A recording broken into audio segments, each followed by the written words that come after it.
অজুতে আমাদের যে সমস্ত ভুল ত্রুটিগুলো সচরাচর হয়ে থাকে সে বিষয়ে সামান্য কিছু কথা আর্জ করার ইরাদা রাখি। ওয়া মা তাওফীক ইল্লা বিল্লাহ। তার ভিতরে এক নম্বরের ভুল হলো, যেটি আমাদের হয়ে থাকে অজুর ক্ষেত্রে অনেকেরই, সেটা হলো বিসমিল্লাহ পাঠ না করা। অজুর শুরুতে কি পাঠ করতে হয়? বিসমিল্লাহ। আপনি যখন হাত ধুয়ে অজু শুরু করবেন, দুই হাতের কবজি দুই হাতে অজু শুরু করবেন না, প্রথম কাজ, তার আগে আপনি কি করবেন? বিসমিল্লাহ। বিসমিল্লাহ বলে হাত ধুয়ে তারপর অজু শুরু করবেন।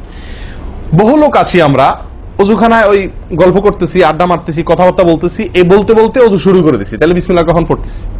বিসমিল্লাহটা অনেক সময় অমনোযোগিতার কারণে, অবহেলার কারণে, অন্যমনস্কতার কারণে বিসমিল্লাহটা অনেক সময় আমরা বলতে ভুলে যাই। অথচ এই বিসমিল্লাহ পাঠ করা অজু শুরুতে অনেক বিশেষজ্ঞ আলেমের মতে ফরজ। অনেকে বলেন বিসমিল্লাহ পাঠ না করলে অজুই হবে না, আপনি যদি ভুলে বাদ দেন অজু হলো না। যদিও সংখ্যাগরিষ্ঠ ওলামাদের মতে এটা না, তাদের মতে বিসমিল্লাহ পাঠ করা এটা অজুর সুন্নাহ। এটা হলো অজুর কি? সুন্নাহ। এটা আপনি যদি বিসমিল্লাহ বলে যদি অজু শুরু করেন, তাহলে অজুটার ভিতরে পূর্ণাঙ্গতা আসলো। অজুটার ভিতরে কি আসলো? পূর্ণাঙ্গতা আসলো। অজুটার ভিতরে অজুটা আপনার হৃষ্টপুষ্ট হলো। এই অজুতে ইনশাআল্লাহ আপনার সালাত পূর্ণাঙ্গ হবে, যে সালাত আপনাকে জান্নাতে নিয়ে যাবে ইনশাআল্লাহ। দ্বিতীয় যে ভুলটি হয় ভাই, 100-99 জনের বলবো, তার চেয়ে বেশি হতে পারে, হাজারের ভিতরে 10 জন মানুষের হয় কিনা আমার সন্দেহ আছে, না এই কাজটা সঠিকভাবে করতে পারি না। সেটা হলো অজুর সময় মিসওয়াক করা। অজুর সময় কি করা ভাই? মিসওয়াক করা। এটি এত গুরুত্বপূর্ণ সুন্নাত যে নবী সাল্লাল্লাহু আলাইহি ওয়াসাল্লাম বলেছেন, বুখারীর হাদিস, লাউলা আন আশুক্কা আলা উম্মতি লা আমারতুহুম বিসওয়াকি ইনদা কুল্লি ওযু। বুখারীর হাদিস। নবী সাল্লাল্লাহু আলাইহি ওয়াসাল্লাম বলেন, আমার উম্মতের জন্য যদি কঠিন না হতো, তাদের জন্য কষ্টের কারণ না হতো, তাহলে আমি তাদেরকে বাধ্যতামূলক করে দিতাম, ফরজ করে দিতাম কি? প্রত্যেক অজুর সময় মিসওয়াক করা। প্রত্যেক অজুর সময় মিসওয়াক করা, এটা বাধ্যতা করে দিতাম যদি তাদের কষ্টের কারণ। কারণ বাধ্যতামূলক করে দিলে তখন এটা তাদের জন্য, প্রতি ওয়াক্তে মিসওয়াক করাটা তাদের জন্য বাধ্যতামূলক হয়ে গেলে এটা ছাড়া অজু হতো না, তখন তারা বিপদে পড়ে যেত, বেশি কষ্ট হয়ে যেত। অজুতে যদি এখন মনে করেন 10টা 15টা 20টা ফরজ নবী সাল্লাল্লাহু আলাইহি ওয়াসাল্লাম ঠিক করে দিন, তাহলে 20টা 15টা 20টা 25টা ফরজ আদায় করে অজু করা একটু কষ্ট হয়ে যেত না? 5 বার দৈনিক একটু আমাদের জন্য ঝামেলা হয়ে যেত কিনা? নবী সাল্লাল্লাহু আলাইহি ওয়াসাল্লাম সেদিকে লক্ষ্য করে আমাদেরকে কি করলেন না? সহজ করে দিলেন, অর্থাৎ ফরজ করলেন না। তার মানে কি করলেন? সুন্নাহ এর অন্তর্ভুক্ত করলেন। কিন্তু তার হাদিস থেকে, তার বক্তব্য থেকে বোঝা যায় যে অজুর সময় মিসওয়াকের গুরুত্ব তার কাছে কত বেশি ছিল। নবী সাল্লাল্লাহু আলাইহি ওয়াসাল্লামের কাছে অজুর সময় মিসওয়াক করার গুরুত্ব কত বেশি ছিল, সেটা এই হাদিস থেকে বোঝা যায় কি যায় না? তিনি চাইছেন আমাদেরকে অজুর সময় মিসওয়াকের নির্দেশটা বাধ্যতামূলক করতে। শুধু করেন নাই কেন? আমাদের কষ্টের দিকে লক্ষ্য করি। এই হাদিস থেকে নবী সাল্লাল্লাহু আলাইহি ওয়াসাল্লাম যে চাচ্ছেন মনে প্রাণে আমরা যেন অজুর সময় মিসওয়াক করি, এটা বোঝা যায় কি যায় না? অজুর সময় মিসওয়াক কখন করবেন, এটা নিয়ে ওলামাদের দুটি মত পাওয়া যায়। বেশিরভাগ ওলামাদের মত এবং বিশুদ্ধ মত হলো কুলি করার সময় আমরা মিসওয়াক করব। কুলি করার সময় আপনি বিসমিল্লাহ বলে হাত ধুলেন, এরপরে কুলি করলেন। মিসওয়াক করতে হবে এভাবে, সোজাসুজি, উপরে নিচে না, পাশাপাশি, ঠিক আছে? মিসওয়াক দিয়ে এভাবে আপনি খুব বেশি সময় করার দরকার না, একটা ঘষা দেন উপরে মাইতে, আরেকটা ঘষা দেন নিচের দাঁতে দিয়ে, এবার একবার কুলি করে ফেলান, ঠিক আছে? আবার মিসওয়াক দিয়ে একটা ঘষা দেন, আবার একটা ঘষা দেন, আবার কুলি করে ফেলেন। এভাবে 3 বার মিসওয়াক করেন, 3 বার কুলি করেন, বাস সুন্নাত আদায় হয়ে গেল। কথা কি বুঝাতে পারছি? আল্লাহ তাআলা আমাদের সকলকে তৌফিক দান করেন। প্রিয় ভাইরা, তাহলে ওযুর মধ্যে আমাদের যে খুঁতগুলো আছে আমি সেগুলো ধরা দেওয়ার চেষ্টা করছি। একটা বড় খুঁত, যে খুঁত থেকে আমরা বেশিরভাগ লোকই মুক্ত নই, সেটি হলো মিসওয়াক বিহীন ওযু। লক্ষ্য করবো তো ইনশাআল্লাহ। আল্লাহ আমাদেরকে আমলের তৌফিক দান করেন। একান্ত না থাকলে আঙ্গুল দিয়ে করলেন, কিন্তু আপনি নিয়মিত আঙ্গুল দিয়ে করলেন সেটা না, মিসওয়াকই করা উচিত। 3 নম্বর যে ভুলটা আমাদের হয়ে থাকে সেটা হলো কুলির মধ্যে। কি ভুল হয়? কুলিটা যেভাবে করার কথা সেভাবে আমরা করি না। হাদিসে কুলির বিষয়ে নির্দেশ এসেছে, সেটাকে বলা হয়েছে মদমাদা। মদমাদা আরবি শব্দ, এটার বাংলা অর্থ হয় কুলি করা বা কুলকুচি করা বা কুলকুচা করা। এই কুলি বা কুলকুচা এটা হলো মুখের ভিতরে আপনি হাতের কোষে করে পানি নিয়ে মুখে নাড়বেন, এরপরে ফেলবেন, আবার হাতে নিবেন, কিছু সময় নাড়বেন, 1 সেকেন্ড হোক 2 সেকেন্ড হোক, এরপরে ফেলবেন। এটা হলো কুলি বা কুলকুচা। আমরা বেশিরভাগ সময় এরকম করি আলহামদুলিল্লাহ। যখন ব্যস্ত থাকি, যখন হুলস্থুল থাকে, কোনো সময় কোনো কাজের তাড়া থাকে, তখন অনেক সময় আমরা কি করি? হয় কি না হয় না? মুখে নিলাম আর ঢাললাম, মুখে নিলাম আর ঢাললাম। আমি জানি না আপনাদের হয় কিনা এরকম। আমি দেখছি এরকম অনেক সময় হয়। আপনারা একমত কিনা? নিলাম, মানে ব্যস্ততার কারণে হয়তো জামাত শেষ হয়ে যাচ্ছে বা অন্য কোনো কারণ আছে, অথবা দেরিতে আসছি, তো তখন মুখের ভিতর নেওয়া আর ফেলাও, নেওয়াও আর ফেলাও, এতে কুলি হবে না। হাদিসে যে কুলির নির্দেশ আসছে সেই কুলি হবে না। এটা মুখে পানি দিলেন আর বাইর করলেন, এটাতে কুলি। কুলি হইতে হলে আপনাকে মুখে পানি দিবেন, নাড়বেন। ভাই কুলিটা কেন করতে বলা হয়েছে? মুখের ভেতরটা কি করার জন্য? পরিষ্কার করার জন্য। আপনি যদি মুখে পানি নেন আর বাইর করেন, তাহলে কি মুখ পরিষ্কার হবে? আপনাকে তো মিনিমাম 1-2 সেকেন্ড হলেও নাড়তে হবে জিনিসটা, পানিটা, তাহলে আপনার মুখটা কি হবে? পরিষ্কার বা পরিচ্ছন্ন হবে। আল্লাহ তাআলা আমাদেরকে আমলের তৌফিক দান করেন। নাম্বার 4, নাকে পানি দেওয়া। দেখেন একটা একটা করে দেখেন, প্রত্যেকটাতে ত্রুটি আছে, আল্লাহুল মুস্তাআন। নাকে পানি দেওয়া, নাকে পানি দেওয়ার যে নির্দেশ আসছে হাদিসে, এটাকে বলা হয় ইস্তেনশাক।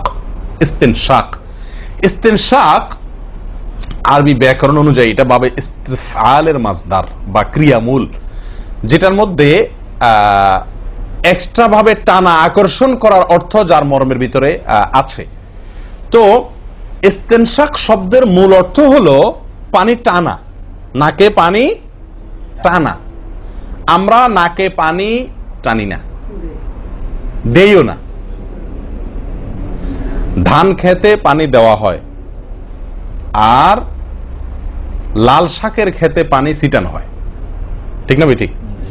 লাল শাক বা মূলার শাকের খেতে পানি ছিটানো হয়, আর ধান খাত, বেশিরভাগ ইরি ধান ইত্যাদি এই সমস্ত ধান খেতে পানি দেওয়া হয়। তাহলে দেওয়া আর ছিটানো বেশ কম আছে কি নাই? একটা হলো দেওয়া, একটা হলো ছিটানো, আর একটা হলো টানা। টানা হলো এ ক্লাসের অজুতে নাকে পানি টানবেন, বি ক্লাসের অজুতে নাকে পানি দিবেন, থার্ড ক্লাসের অজুতে নাকে পানি ছিটাবেন। আমি কি বুঝতে পারছি? তো আমরা বেশিরভাগ লোক থার্ড ক্লাসের অজু, সারা জীবন থার্ড ক্লাসের অজু করি। আপনি থার্ড ক্লাসের অজু করে আপনি জান্নাতে যাবেন? ফার্স্ট ক্লাসে থেকেও তো যাইতে কঠিন হয়ে যায়। আপনি থার্ড ক্লাসের অজু করে কিভাবে আপনি সালাতের ইয়ে খুলবেন, তালা খুলবেন, কিভাবে আপনি জান্নাতে যাবেন? অতএব ভাই, এই নাকে পানি দেওয়ার বিষয়ে সাবধান থাকতে হবে। দেখুন, নিয়ম হলো আপনি হাতের কোষে পানি নিয়ে নাকে ধরলেন, নাকে ধরে হালকা কি করবেন? টান দিবেন, হালকা টান দিবেন, হালকা টান। কারণ একটু জোরে টান হয়ে গেলে সেটা কি হয়ে যাবে? নাকের তালু তো উঠবে, আপনার কষ্টের কারণ হবে। শরীর তো আপনাকে কষ্ট দিতে চায় না। নাকে পানি দেওয়ার উদ্দেশ্য হলো নাকের ভেতরের যে ময়লাগুলা, ধারে কাছে যে ময়লাগুলা আছে, এগুলো যেন পরিষ্কার হয়ে যায়। আল্লাহর দরবারে দাঁড়াবো পরিচ্ছন্ন হয়ে, পবিত্র হয়ে। এটা যদি আপনি করতে কষ্ট হয়, টান দিলে, আপনি আস্তে টান দিলেও উপরে উঠে যায়, তো দরকার নেই। তাহলে আপনি কি করেন? নাকে পানি দেন। নাকে পানি কিভাবে দিবেন? নাকটাকে অন্তত পানির মধ্যে কি করে রাখেন? চুবাই রাখেন। যতদূর সম্ভব ততদূর পানিটা, এই নরম অংশটা তত নিতে হবে, আপনি উপরে উঠানোর দরকার নেই। আমি কি বুঝতে পারছি? এটা একটা ত্রুটি হয় ওযুর ক্ষেত্রে। এরপর আসি আরেকটি গুরুত্বপূর্ণ আমল যেটি হয় না, বা আরেকটি ত্রুটি ওযুতে, সেটি হলো আঙ্গুল খেলাল না করা। ওযুতে কি না করা? আঙ্গুল খেলাল না করা। আঙ্গুল খেলাল হলো হাত এবং পায়ের আঙ্গুলের যে চিপাগুলো আছে, এই চিপাগুলোতে পানি পৌঁছানোর জন্য, পানি পৌঁছানোটা নিশ্চিত করার জন্য কি করতে হবে? এক হাতের আঙ্গুলকে অন্য হাতের আঙ্গুলের চিপায় ঢুকায়া এভাবে কি করতে হবে? একটু হালকা নাড়তে হবে, যাতে করে জায়গাটাতে, চিপাটাতে পানি গেছে এটা নিষ্কার। কারণ এই চিপাগুলোতে পানি নাও যেতে পারে শুকিয়ে থাকার কারণে। তা আপনি যদি একটু না দেন পানির ভিজা আঙ্গুল দিয়া, তাহলে ইনশাআল্লাহ ওখানে পানি পৌঁছানোটা মোটামুটি নিশ্চিত হয়ে যাবে, ঠিক না ঠিক? পায়ের আঙ্গুল কিভাবে করবেন? পায়ের আঙ্গুল তো আর এক আঙ্গুল অন্য পায়ের আঙ্গুল ঢুকাতে পারবেন না। সেটা করবেন হলো, অন্য হাদিসে আসছে, এই যে কনুই আঙ্গুল আছে না, কনুই আঙ্গুল দিয়া সব চিপাগুলোতে কি করবেন? ঘষা দিবেন।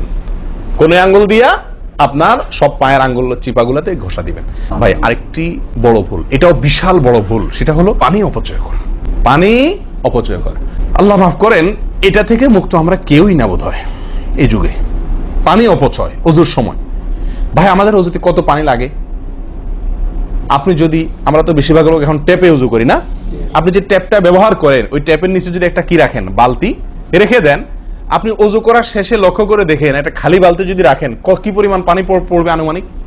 প্রায় এক বালতির মতো হয়ে যাবে না? 50-100 জন লোকের ওযুর পানি এটা। নবী সাল্লাল্লাহু আলাইহি সাল্লামের ওযুর পানির পরিমাণটুকু হাদিসে আসছে ভাই। এক গ্লাস পরিমাণ পানি দিয়ে তার কি হয়ে যেত? ওযু হয়ে যেত। এক গ্লাস পানির প্রয়োজন হতো না নবী সাল্লাল্লাহু আলাইহি সাল্লামের ওযুতে, গোটা ওযুতে। আর সেখানে এক গ্লাস তো আমাদের শুধু কিসেই লাগে? হাত ধুতেও এক গ্লাস হয় কিনা সন্দেহ, এক হাতেও হয় কিনা এক গ্লাস ধুতে সন্দেহ। ভাই, হাসির বিষয় না, এটা খুব জঘন্য অপরাধ, জঘন্য অপরাধ। আল্লাহ সুবহানাহু ওয়া তাআলা কোরআনে কারীমের ভিতরে কি বলেছেন? ইন্নাল মুবাযযিরিনা কানু ইখওয়ানাশ শায়াতিন, শয়তানের ভাই। হারাম পানি অপচয় করা সবচেয়ে উত্তম, সবচেয়ে ভালো হয় ভাই আপনি যদি সম্ভব হয় বদনা বা কোনো জগ ইত্যাদিতে, মগ ইত্যাদিতে আপনি উজু করেন, সবচেয়ে ভালো। টেপের মধ্যেই বেসিনে একটা মগ রেখে দিলেন, ওইটা দিয়া ঢেলে ঢেলে আপনি উজু করেন, তাহলে পানি অপচয় হওয়ার সম্ভাবনা সবচাইতে কম। ট্যাপ ছেড়ে দিয়ে যে আমরা উজু করি, আমরা যেভাবে উজু করার কথা বলছি, এই যে মেসওয়াক করতে হবে, এরপরে কুলি করতে হবে, নাকে পানি দিতে হবে, আবার নাক ঝাড়তে হবে, এই কাজগুলো করতে একটা গ্যাপ হয় না? গ্যাপ, এই গ্যাপের সময় যদি আপনি টেপে উজু করতেই হয়, তাহলে গ্যাপের সময় টেপ বন্ধ করতে হবে। প্রচুর পরিমাণ পানি আমরা অপচয় করি উজু করার সময়, যেটা আমাদের উজুর সৌন্দর্যকে নষ্ট করে, উজুর গুণগত মানকে নষ্ট করে দেয়। আসুন সুন্দরভাবে উজু করার স্বার্থে এই ভুলগুলো থেকে মুক্ত থাকার চেষ্টা করি। আল্লাহ তাআলা আমাদের সকলকে আমল তৌফিক দান করেন। ওয়া আখিরু দাওয়ানা আলহামদুলিল্লাহি রাব্বিল আলামিন। আসসালামু আলাইকুম ওয়া রাহমাতুল্লাহি ওয়া বারাকাতুহু।